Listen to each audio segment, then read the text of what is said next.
അസ്സലാമു അലൈക്കും വറഹ്മത്തുള്ളാഹി തആല വബറകാതുഹു. ഒരു വീഡിയോ ഞാൻ ഇവിടെ ഷെയർ ചെയ്യാം. ആ വീഡിയോ പറയുന്ന ഒരു സ്റ്റേറ്റ്മെന്റ് കാര്യങ്ങൾ വയനാടിൽ ദുരന്തത്തിന്റെ ഭാഗമായി അതിൽ ബാക്കി വെച്ച ഒരു മനുഷ്യന്റെ പ്രാണം ദൈവം എന്നെ ബാക്കി വെച്ച് പോയി, ബാക്കിയുള്ളവരൊക്കെ കൊണ്ടുപോയി, കൂടെയുള്ളവരെ മക്കളെ കൊണ്ടുപോയി, പേരമക്കളെ കൊണ്ടുപോയി, വൈഫിനെ കൊണ്ടുപോയി, ഉമ്മാനെ കൊണ്ടുപോയി, അപ്പാനെ കൊണ്ടുപോയി, എല്ലാം പോയി, ഇനി ആരാണ് നമുക്കുള്ളത് എന്ന് പറഞ്ഞുകൊണ്ട് അദ്ദേഹത്തിന് പ്രാർത്ഥന. ആ പ്രാർത്ഥന കേട്ടപ്പോൾ ഞാൻ ഒരുപാട് പ്രാവശ്യം ആ വീഡിയോ പ്ലേ ചെയ്തു. അവസ്ഥകൾ ആലോചിച്ച് നോക്കുകയാണ്. നമ്മൾ എന്ത് പാവം ചെയ്തിരിക്കണത് ഈ നാട്ടില്? ആരും ഒരു പാവം ചെയ്യുന്ന ആൾക്കാരല്ല, അന്നാ പണിക്ക് പോയിരിക്കുന്നവരാണ്. അത് എത്രയും പ്രയാസപ്പെടുത്തുന്ന എന്തിനുമാണ് ദൈവം ഞങ്ങളൊക്കെ ഇങ്ങനെ സൃഷ്ടിക്കുന്നത്? ഇതിന് നല്ല ഞങ്ങളെല്ലാവരും പോയി കഴിഞ്ഞിരിക്കുകയാണ്. ഞങ്ങൾക്ക് ഇനി ആരല്ലത്? നിങ്ങൾ പറഞ്ഞു തരും, ഞങ്ങൾക്ക് ആരല്ലത്? എന്റെ വാക്കിലോ എല്ലാവരും ഇത് കിടക്കുന്നത്, ഇതുവരെ കിട്ടിയിട്ടില്ല. ആരോട് ഞങ്ങൾ പറയുന്നത്? എന്റെ സ്നേഹിതന്മാരും എല്ലാവരും മണ്ണിനടിയിലാണ്. അറിയോ? ഇതൊക്കെ ആരോട് നമ്മൾ സങ്കടം പറയും? എല്ലാവരും പോയി കിടക്കാണ്. ഇനി എന്തിനാണ് ജീവിക്കുന്നത്? ദൈവം ഞങ്ങളെ കൂടി കൊണ്ടുപോയി കൂടെ. ഇതിനെന്തിനാണ് ഞങ്ങളെങ്ങനെ കഷ്ടപ്പെടുത്തുന്നത്? നമ്മൾ എന്ത് പാവാണ് ഈ നാട്ടിൽ ചെയ്തിട്ടുള്ളത്? അബ്ജോത്ത് എന്ത് പറയണമെന്നറിയില്ല. അത് ഒരു എല്ലാം നഷ്ടപ്പെട്ട, എല്ലാം തകർന്ന, എല്ലാം നശിച്ച ഒരു ഒരു ഒരു ഒരു പ്രദേശമായി ഇത് മാറിയിരിക്കുന്നു. നമ്മൾക്ക് മോമിനിയങ്ങളാണ്, സത്യവിശ്വാസികളാണ്, നമുക്കൊക്കെ മഹ്ശറയുണ്ട്, വേറെ പുനർജീവിതമുണ്ട് എന്ന് വിശ്വസിക്കുന്ന ആളുകളാണ് നമ്മളൊക്കെ. ഇനി വിശ്വസിക്കാത്ത ആളെ സംബന്ധിച്ചിടത്തോളം ദൈവത്തെ വിശ്വസിക്കുന്ന ഏതൊരു പേരും അത്തരം ഒരു പ്രാർത്ഥന പറയൂല. പിന്നെ എന്തുകൊണ്ട് അത്തരം ഒരു വാക്ക് പറയൂല? പിന്നെ എന്തുകൊണ്ട് അദ്ദേഹം ആ ഒരു വാക്ക് പറഞ്ഞു എന്ന് ചോദിച്ചാൽ സ്വാഭാവികമായിട്ട് അതിന് കാരണം ഉണ്ടാവും. വയനാട് സംബന്ധിച്ചിടത്തോളം നമുക്ക് അദ്ദേഹം അനുഭവപ്പെട്ട ആ ഒരു ദുരന്തം, അദ്ദേഹത്തിന്റെ പേഴ്സണൽ ആയിട്ടുള്ള കാര്യങ്ങൾ ചിന്തിച്ചു നോക്കുകയാണെങ്കിൽ നമുക്കും ആ ഒരു സ്ഥാനത്ത് നമ്മളാണെങ്കിലും ആ ഒരു വാക്ക് നമ്മൾ പറഞ്ഞു പോകും എന്നുള്ളതാണ് യാഥാർത്ഥ്യം. കാരണം അന്നത്തെ അവസ്ഥ, അതുപോലത്തെ അവസ്ഥ നമുക്കൊന്നും അള്ളാഹു വരുത്താതിരിക്കട്ടെ. ഈ ദുരന്ത നിവാരണവുമായി ബന്ധപ്പെട്ടുകൊണ്ട് അത് സഹകാരികളായിരിക്കുന്ന അവർക്കുള്ള വസ്ത്രം, ഭക്ഷണം, അതുപോലെ തന്നെ പാർപ്പിട സൗകര്യങ്ങൾ, അതിൽ എന്താ പറയുക, സേവനങ്ങൾ പ്രവർത്തിക്കുന്ന ഒരുപാട് പ്രവർത്തകരുണ്ട്, പല വിഭാഗത്തിലുള്ള ആളുകളുണ്ട്. അവർക്കൊക്കെ അതുകൊണ്ടൊരു പുണ്യമുള്ള കാര്യം പഠിച്ചവനൊക്കെ. അവർക്കൊരു പുണ്യം കൊടുത്തിട്ട് ഇവർക്ക് മരണം സമ്മാനിച്ചിട്ട് എന്ത് നേട്ടമാണ് അവർക്കുള്ളത് എന്ന് പലരും ചോദിക്കാം. ഈ നിലവിളിയും ഈ ഒരു സ്റ്റേറ്റ്മെന്റും ഞാൻ ഒരുപാട് വീഡിയോ പ്ലേ ചെയ്തപ്പോൾ എനിക്ക് വല്ലാത്ത വിഷമം തോന്നി. സ്വാഭാവികമായിട്ടും എന്തിനാണ് പടച്ചവനിങ്ങനെ അവരോടിങ്ങനെ ചെയ്തത് എന്നെന്തായി സ്വാഭാവികമായിട്ടും തോന്നി. പക്ഷെ ആ തോന്നലിന് അർത്ഥമില്ല, അങ്ങനെ പലർക്കും തോന്നിയിട്ടുണ്ടാവാം.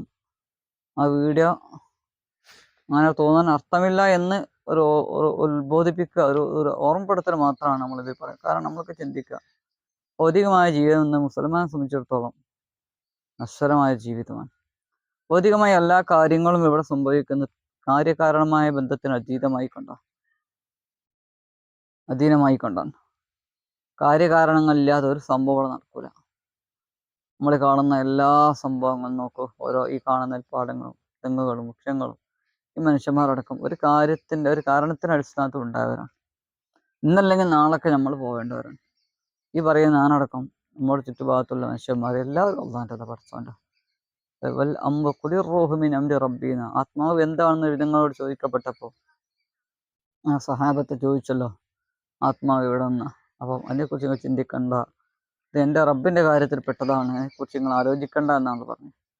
അത് അള്ളാഹുവിൻ്റെ ഭാഗത്തു നിന്നുള്ള ഒരു സംഭവം. നമുക്കത് എന്താ പറയുക, ഇമാജിൻ ചെയ്യാൻ കഴിയൂല. ആത്മാവ്, ആ ആത്മാവിന് ശരീരത്തിൽ നിൽക്കണമെങ്കിൽ ചില ഡിമാൻഡുകളുണ്ട്, ചില കണ്ടീഷൻസുകളുണ്ട്. ആ കണ്ടീഷൻസ് അവിടെ ഇല്ലാതിരിക്കുമ്പോൾ സ്വാഭാവികമായിട്ടും മരണം സംഭവിക്കുമ്പോൾ അതാണ് മരണം എന്ന് പറയുന്നത്. ലോകത്ത് എന്തെല്ലാം പ്രശ്നങ്ങളുണ്ട്, ആ പ്രശ്നങ്ങൾക്കൊക്കെ മരണമാണ് വില്ലൻ. അത് നമ്മൾ പ്രയാസപ്പെട്ടിട്ടോ ഒന്നും യാതൊരു കാര്യമില്ല. കാരണം അത് നടക്കേണ്ട ഒരു സത്യമാണ്. പക്ഷെ നമ്മളെല്ലാവരും ഇന്നലെ നാളെ പോകണം. അത് ദുരന്തത്തിൽപ്പെട്ട ആളുകൾക്കൊക്കെ അള്ളാഹു തആല ഷഹീദിന് കൂലി കൊടുക്കട്ടെ എന്ന് നമുക്ക് വേണ്ടി പ്രാർത്ഥിക്കാം. അവർക്ക് അള്ളാഹു എന്താണ് ഹൈർ കണക്കാക്കിയെങ്കിൽ അതവിടെ സംഭവിക്കും. ഓരോ മനുഷ്യന്മാർക്കും സ്വർഗപ്രവേശനത്തിന് കാരണമായിട്ടുള്ള കാരണങ്ങൾ പലതുമാണ്. ചില ആളുകൾക്ക് ഇത്തരം ദുരന്തങ്ങൾ പെടുക അതൊക്കെ ദറജ ആഖിറത്ത് കൂട്ടിക്കൊടുക്കാൻ കാരണവും, അതിൽ സാന്ത്വനമേകുന്ന ആളുകൾക്ക് ഒരു പക്ഷെ അവർക്ക് ദറജ കൂട്ടാൻ അതൊരു കാരണമാവും. അത് എന്താണ് ഓരോരുത്തരുടെ പേഴ്സണലായിട്ടുള്ള പിന്നെ പിന്നെ എന്താ പറയാ സ്വർഗപ്രവേശനം ആഖിറത്ത് വിജയിക്കുന്നത് എന്താണ് റബ്ബ് കാരണമാക്കി വെച്ച് നമുക്കറിയില്ല. അപ്പൊ അലല്ല നമ്മൾ ഖദർ ഖദായി വിശ്വസിക്കുക എന്നുള്ളതാണ്. നമ്മൾ ഖദറിൽ വിശ്വസിക്കുക. എല്ലാം അള്ളാഹുവിൽ നിന്നാണ്. ഖൈറും ഷർറും മിനല്ലാഹി തആല, അള്ളാഹുവിൽ നിന്നാണ്, റബ്ബിൽ നിന്ന്, ദൈവത്തിൽ നിന്നാണ് എന്ന വിശ്വാസമാണ് നമുക്ക് വേണ്ടത്. ആ ഖദർ അള്ളാഹുവിൽ നമുക്ക് വിശ്വാസം ഉണ്ടോ? അതുകൊണ്ട് തവക്കൽ. ഇതിനാണ് നമ്മൾ മരണപ്പെട്ടു പോയ ആളുകളുടെ എന്താ പറയാ അവരുടെ കുടുംബത്തിൽ ക്ഷമ നൽകണം നമ്മൾ പറഞ്ഞത്. ഇന്നല്ലാഹ സ്വാബരീൻ, ക്ഷമിക്കുന്നതോട് കൂടെയാണ് അള്ളാഹു ഉണ്ടാവുക. ആ ക്ഷമിച്ചാൽ തന്നെ അവർക്ക് സ്വർഗം ഉണ്ടെന്നാണ്. അപ്പോൾ അതൊക്കെ ദുന്യാവിൻ്റെ ഒരു ഭാഗങ്ങളാണ്. അത് നമ്മൾ അള്ളാഹിനോട് ക്ഷമ ചോദിക്കുക, നമ്മൾ ക്ഷമിക്കുക, പ്രാർത്ഥിക്കുക. അതിലൂടെ നമുക്ക് ഖൈറുണ്ടാവും.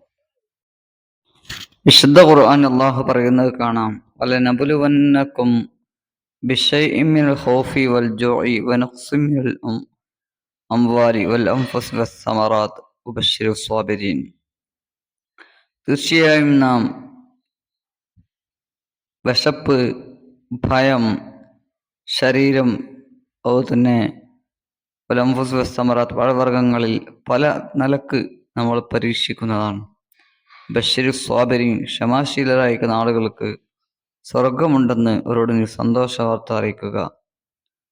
അപ്പോൾ ഈ പരീക്ഷണങ്ങളും പ്രശ്നങ്ങളൊക്കെ അത് പ്രശ്നങ്ങൾ പ്രതിസന്ധികളൊക്കെ പരീക്ഷണത്തിൻ്റെ ഭാഗമാണെന്നും അതിൽ ഒരു മുഅ്മിനായ മനുഷ്യനെ സംബന്ധിച്ചിടത്തോളം അത് ക്ഷമിച്ചുകൊണ്ട് അതിനെ തരണം ചെയ്യുക എന്നുള്ളതുമാണ്.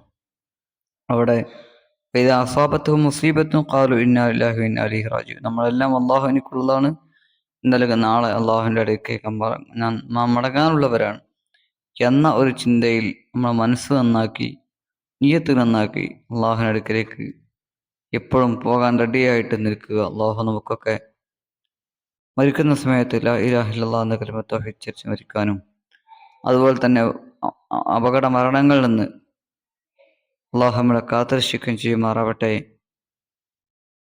വയനാട്ടിൽ മരണപ്പെട്ടിട്ടുള്ള ദുരന്തത്തിൽപ്പെട്ട ആളുകൾക്കൊക്കെ അള്ളാഹു ഷഹീദിന് കൂലി നൽകുമാറാവട്ടെ. വാഖിറു ദഅ്വാനാ അൽഹംദുലില്ലാഹി റബ്ബിൽ ആലമീൻ. അസ്സലാമു അലൈക്കും.